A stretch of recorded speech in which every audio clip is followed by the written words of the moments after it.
guys, welcome to another episode of Midnight Madness Chats with Hardman. I've got a great band on the air tonight, all the way from the UK.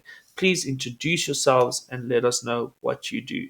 So I think we can start with Serial and then we'll just work it through. My name's Jack. Serial's a nickname, music nickname, all that sort of stuff. I'm the lead vocalist in MývalyIr, a melodic death metal band from the UK. I'm Stephen, and I'm the drummer in the same band that Serial's in. So, yeah, from the UK. Hello, I'm Natalie, and I play violin, keyboards, cello, Nyckelharpa, and I do backing vocals for MyvalyIr. Dale, I play bass and do video stuff and all the visual things, I guess. Nobody cares about bass.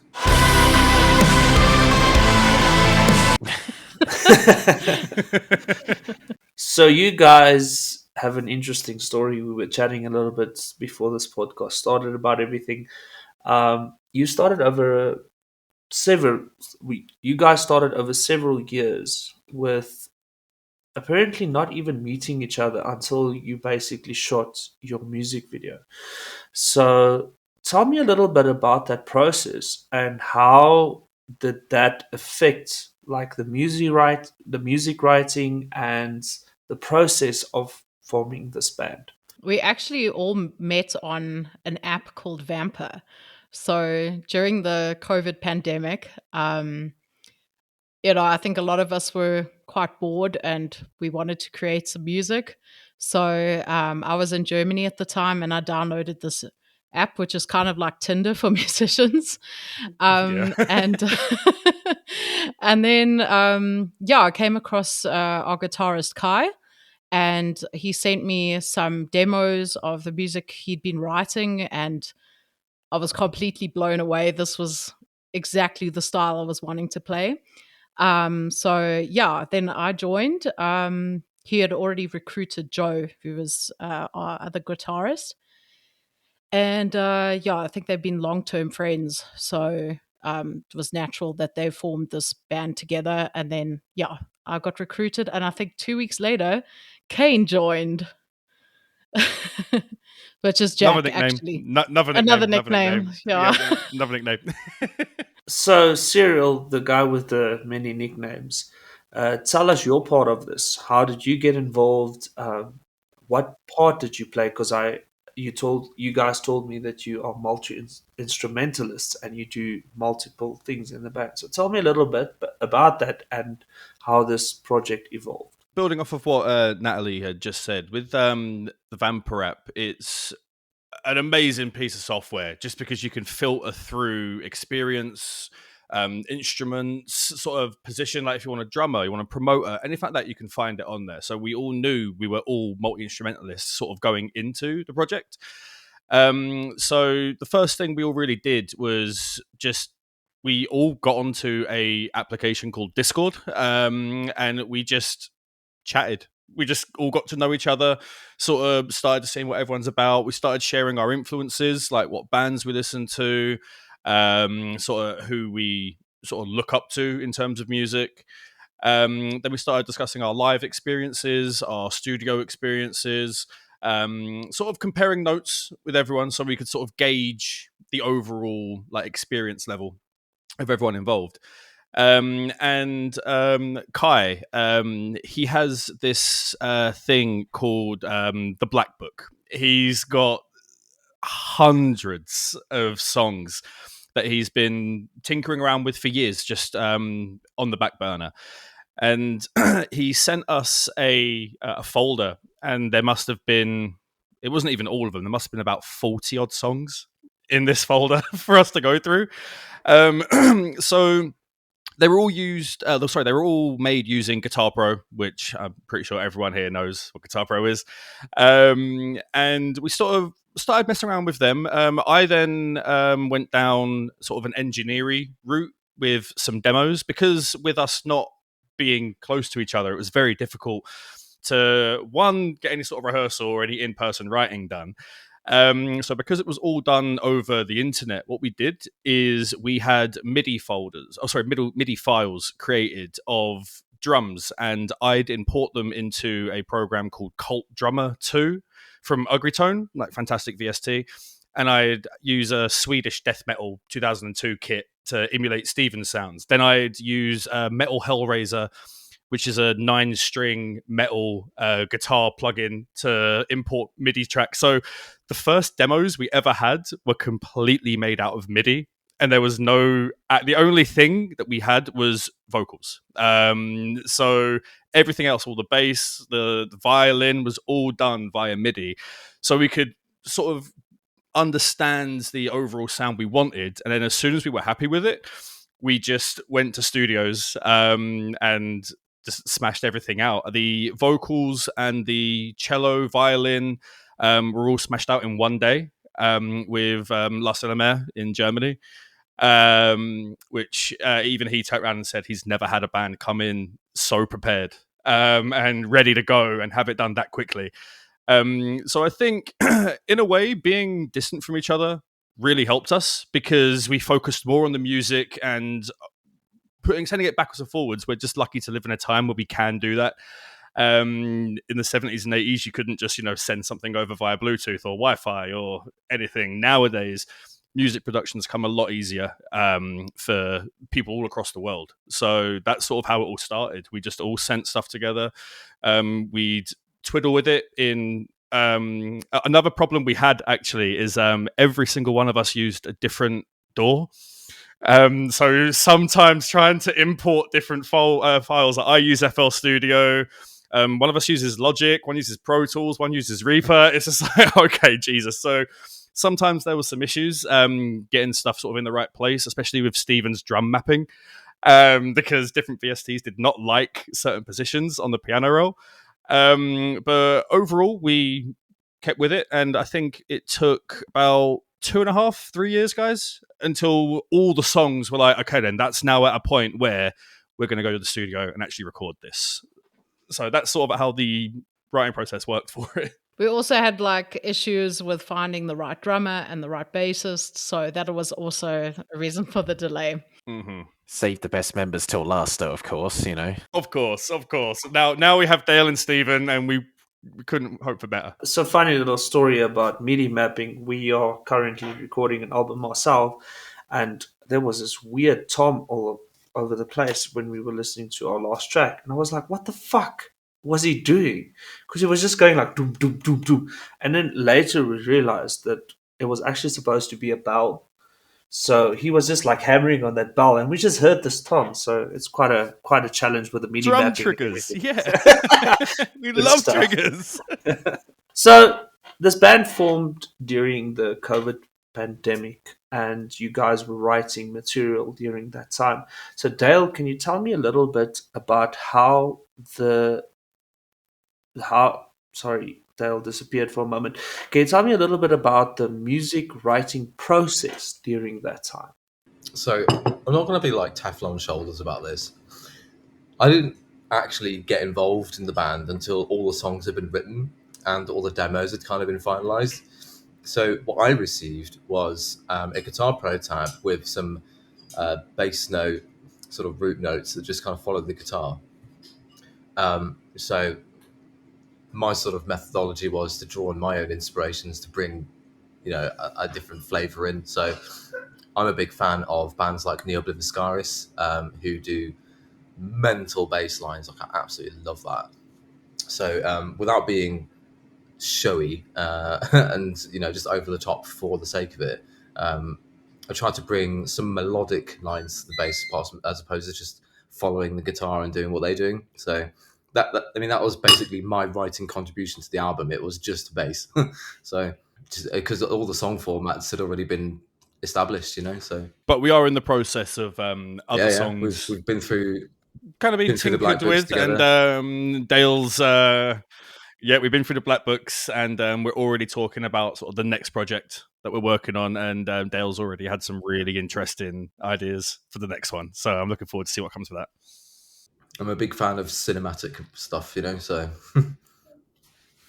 The more pompous and the more epic, the better. So, Stephen, I want to hear your opinion on the MIDI tracking because I realized that drummers are normally the ones that are like, fuck this, I can't play that, this is not humanly possible, wara, wara, wara. So, tell me a little bit about the music and the MIDI tracking on drums and then kind of adapting it and making it your own style and stuff like that. Yeah, so well, yeah, pretty much every band I've been in and am in, guitarists can't write drums. Well, when Kai wrote it, it was impossible, wasn't it? The first time we had his actual guitar profile, the drums were impossible to play.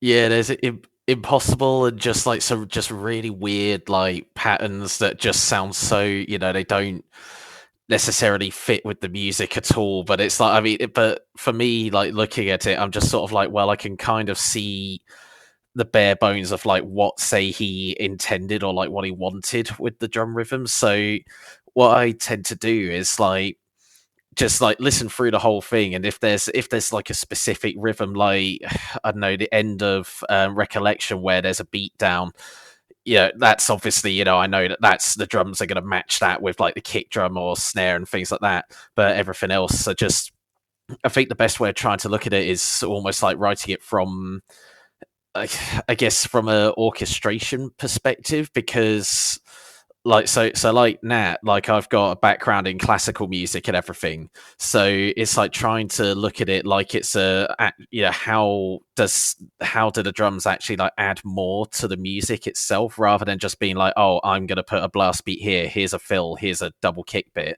It's why I say in Rain, towards the end, it's like the drums are sort of very open, like there's not a lot going on, but it allows the rest of the music and the other instruments to sort of like breathe and like just make it more grander. So I guess essentially, yeah, what I'd do is just use the guitar profiles and just go through bit by bit, trying different drum bits. If something didn't sound quite right, go back and do it again. But then say like Kai or Joe or like any of the other members of the band would then come in with their own ideas and suggest like, oh, maybe you could do this fill or that rhythm. And yeah, just like, I mean, to be honest, I'm the most like, when it comes to music technology, I'm completely technically inept. So I just use the Guitar Pro thing, and then as soon as that's done, I just said to the others, right, you deal with it, like any MIDI or triggers or whatever. And then yeah, just basically like learnt it all at home, and then once I got to the studio, it was just like straight in, like I think 2 days of drum recording or something like that, and like that was that really. So there wasn't really anything to change, and then even with the recording process, yeah, we just sort of kept it all natural, really, and like hardly any edits at all or anything like that. So, yeah. Coming back to the orchestral part of this, Natalie, writing kind of the classical side, playing classical instruments in a very guitar-driven kind of genre. What is that like, and how do you draw inspiration? Basically, my influences are, well, with orchestral writing, it would be Septic Flesh and Demi Borgir. So I really love the way that they use orchestrals in their music. So I get a lot of influence from their music. And also Myrkur, she's, I don't know if you know her, she's does a lot of black metal stuff. And she also plays all these ancient type instruments like the Nyckelharpa. So yeah, that's usually the kind of music that I draw influence from. And yeah, for me, it was quite natural to just go along with the guitar melodies, look for spaces where I can enhance the music. So you'll hear like in Rain, I added like a bit of piano bits to sort of add more interest. I also make use of a lot of this harp VST, and yeah, I just look for ways to enhance little bits of melody here and there. That's something that's really interesting for me, because classical instruments are very, like you said, it's very black metal. Especially with like, say, the kind of the violins happening and I'm very Afrikaans, and my English is failing me right now, but it's like oral. I don't know what you call that. Like what's that? Organ. So it's an organ. So it's got that like very cinematic feeling to it. But nowadays, a lot of like the modern death metal bands and stuff, we ourselves use a lot of that kind of techniques, and it's quite interesting. I think modern times, especially how you guys recorded your album, is so fucking nice. I mean, you don't have to have much to record an album. VSTs are easily accessible, they're cheap, they're free. No, that's right. I recorded all of my bass at home, so I didn't need to go anywhere. The only one who needs to go Exactly. somewhere, would my main person would be Steve, just because you need the ambience of the drum kit when you're recording. But even with the classical instruments, you could still record them at home if you had a decent enough microphone, and vocals as well with enough sound deadening. You can just get one of those little, it's completely doable. It doesn't have to cost the earth to record an album. But I do think it is probably the most beneficial thing to have a classical instrument player, though, because like Stephen was saying with the drums, because I know what he means, because I'm that guitarist that's like, drummer, you'll play this, and the drummer's like, fuck you, and I'm like, no, play this. Like, we can't, it's impossible. And I think when it comes to the classical instruments, it's got a very similar feel to it. I think once you have a person that actually could play this instrument, they will give a complete different perspective and be like, okay, but what about this or what about that? And it just gives it a little bit more of a real feel. You know, I think it's got a lot more soul to it. Um, but coming back to, I want to talk about lyrics and I want to talk about themes. You guys theme a lot about like war and basically mythology and like inner battles and things like that. Cyril, can you tell me a little bit about the themes? Who writes most of the lyrics? How do you write lyrics? And, how do you guys develop the themes of a song? So as I said before, we all are sort of involved in all the writing process, sort of including lyrics. I'd say in terms of it, I am the main lyric writer. I like stories and I like analogies. Growing up, I was very into sort of reading poetry, that sort of stuff, and to be able to tell a story from more than one perspective has always really interested me. So a lot of the album is titled The Past Tales. So if you read it from one point of view, Recollection is the story of a warrior who was buried alive and wanted revenge and dug out of dirt and got revenge on those who buried him. Rain is about the Swedish War of Liberation, where the peasants rose up and basically murdered the king to say we're not having this anymore. So, it talks about, I suppose I could sort of describe the other songs. We have a very long song called Tale of the Wolves, part 1 and part 2. We had to make it into a 2-part song because it was that long. But that's about the Native American story of the two wolves in your head, one of light, one of darkness, and which one wins, whichever one you feed. And that story's always sort of resonated with me.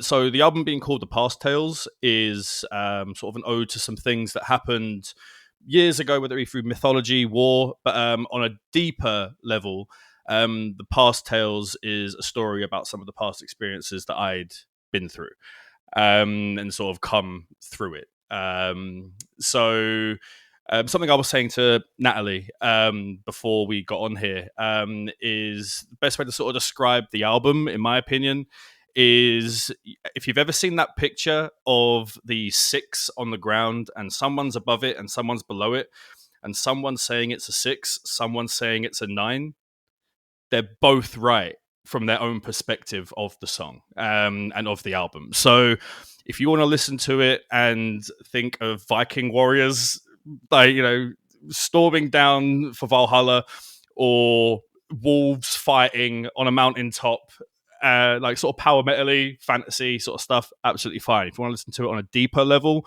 and sort of hear the music rather than listen to it, you'll see there's a lot more of a deeper layer to it. So you can listen to it from any sort of point of view, really. So I absolutely love what you just said, and the reason for that being is someone once asked me what one of my songs were about or whatever, and I said it is open for artistic interpretation, and that is exactly it. Like, I wrote the lyrics, I had some sort of a theme in my head, but you can read into it whatever you feel like, and I think that's what poetry should be.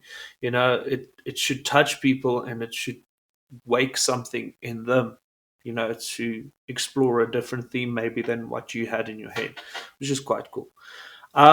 Being a six piece is already, like, I think is an extreme challenge, especially when it comes to live performances.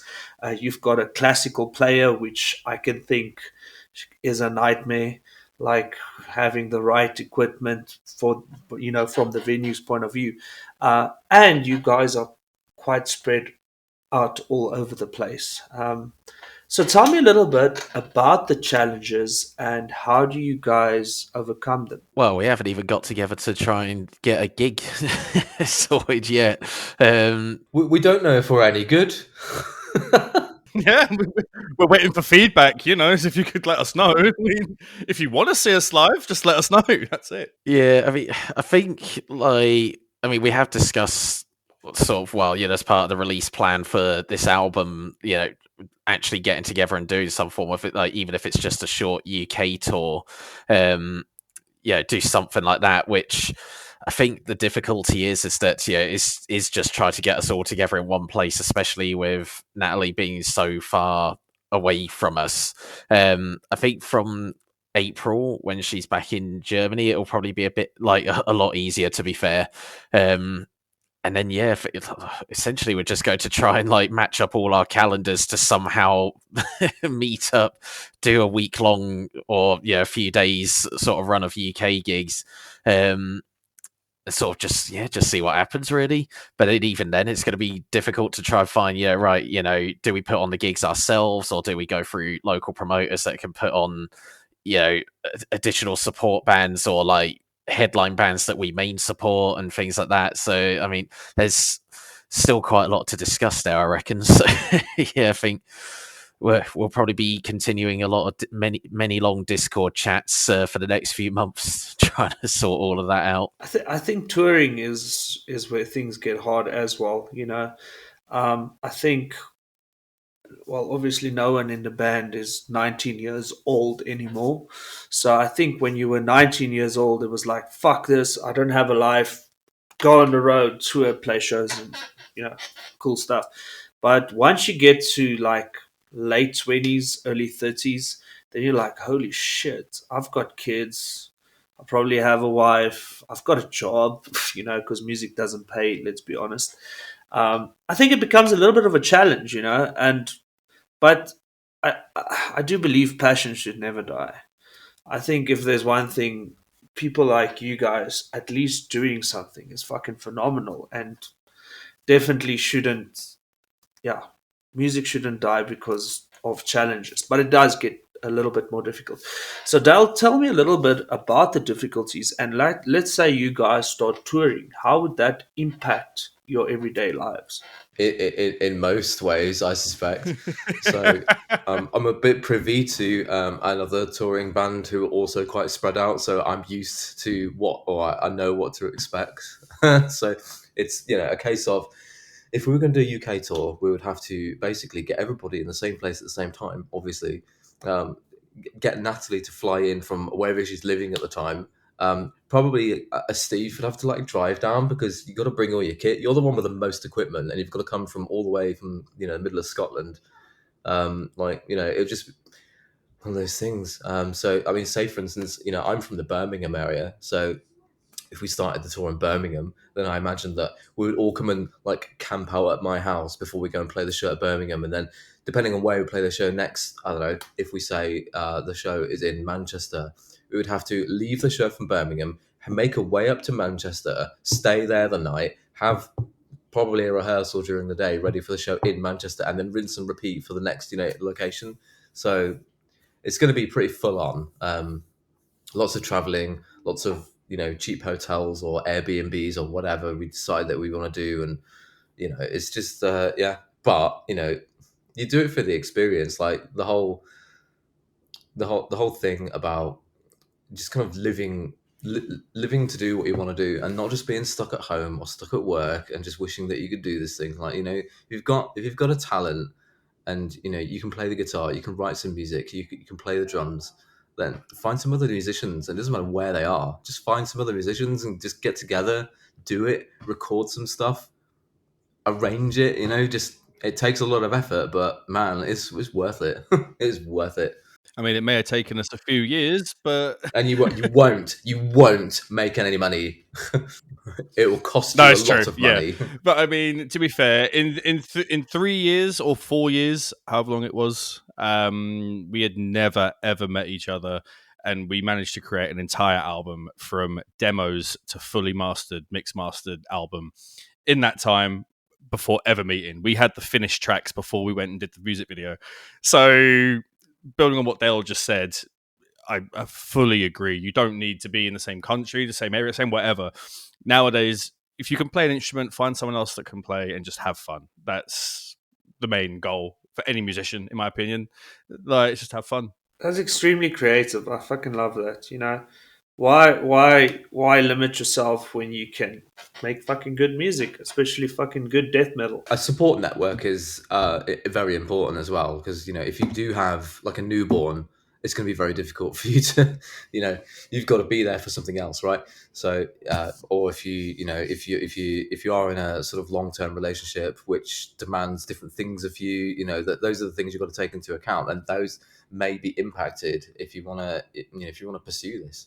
And again, I've first-hand experience of being in a band, wanting to do all this stuff, and not having the support network there to allow me to be free and do that. And it was really a big hindrance to my creativity and how I felt about music. I felt that I had to kind of fit it around the conveniences of other people when, dude, I'm like 40 now. So life is too short if you just, Yeah, that's 100% the truth. Fucking take it, fucking run with it, and do your thing. Natalie, tell me a little bit about what's next. What's coming up? What are you guys planning next? What can fans expect from you guys? Well, I think the next step is me moving back to Germany.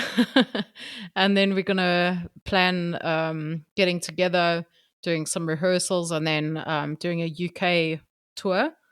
In terms of the live performance, in-ears is going to be a must because of all the multiple layers.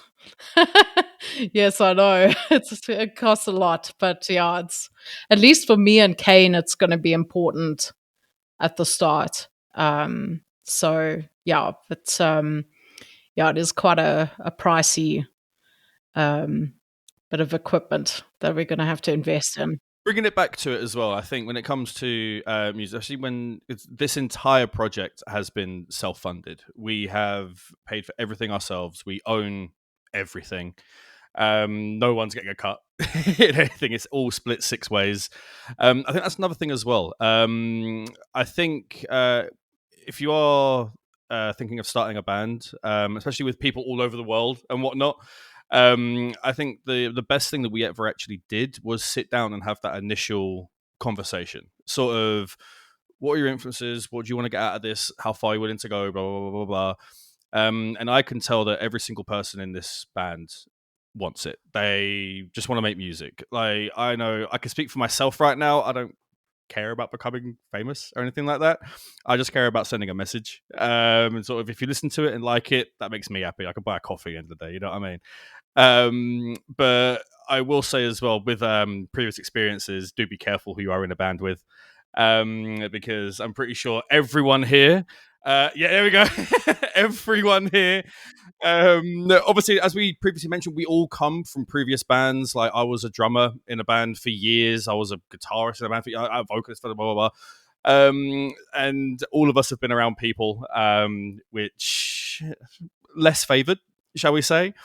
So I would say definitely sort of be careful who you are in a band with, but having that first initial conversation to sort of see where you want to go, I think it saved us a lot of stress in the long run, because we knew this person would be willing to put the effort in. There's 3 questions that you need to ask yourself when you look at bandmates, right?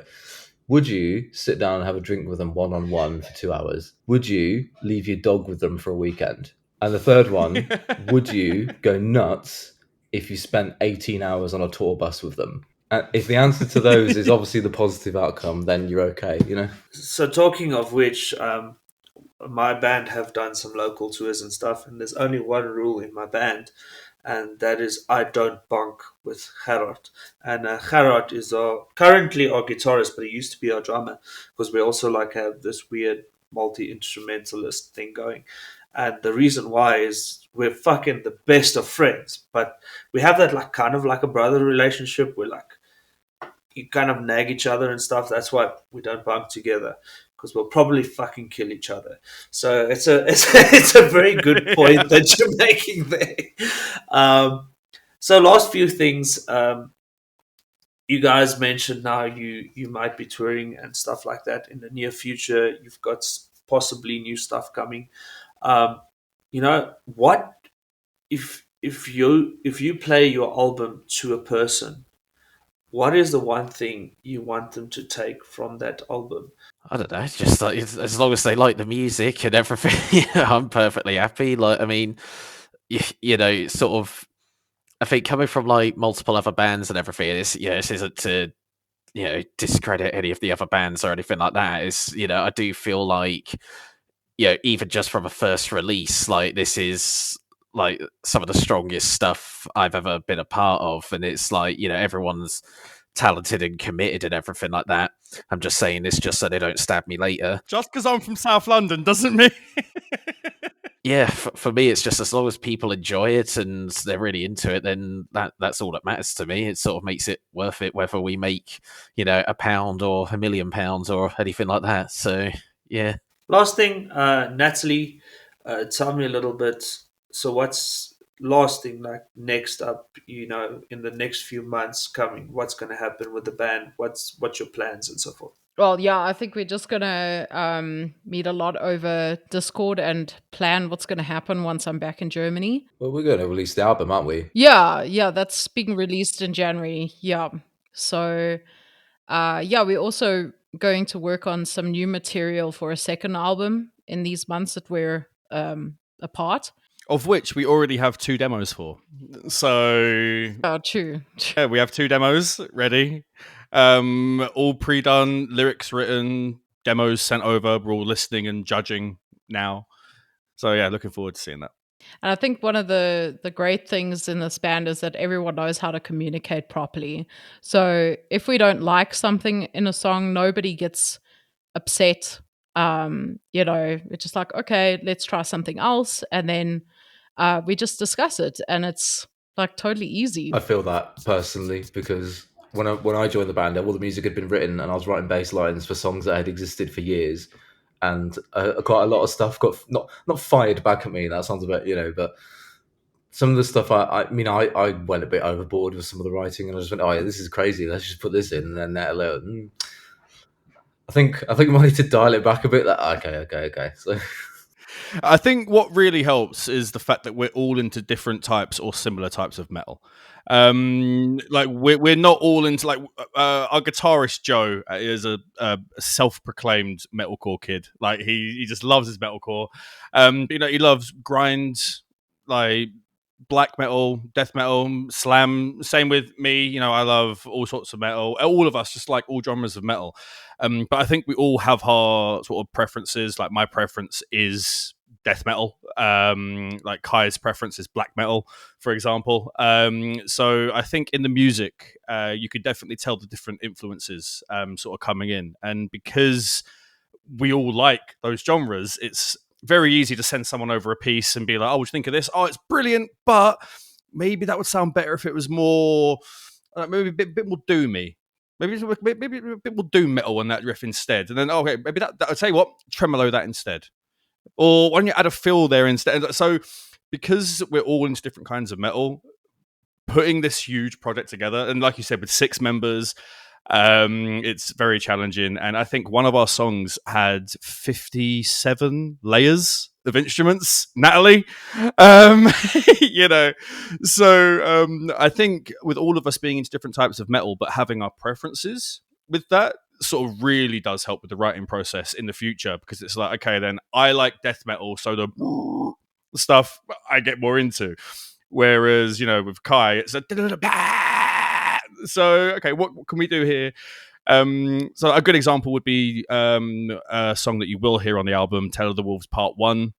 It goes from death metal to black metal so quick in one section, and I absolutely love it. The instruments, the scream, the passion behind everything is just so intoxicating that I for one am really looking forward to people hearing that song.